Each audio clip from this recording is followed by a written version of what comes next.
Hyderabad TNGO భవన్లో TNGO Mancherial జిల్లా dairy క్యాలెండర్ను ఘనంగా ఆవిష్కరించారు.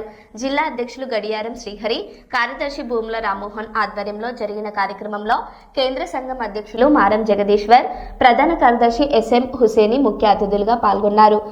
ఈ సందర్భంగా పీఆర్సీ, డీఏ బకాయిలు చెల్లించాలని, 17% హెచ్ఆర్ఏ అమలు చేయాలని టీఎన్జీఓ నాయకులు డిమాండ్ చేశారు.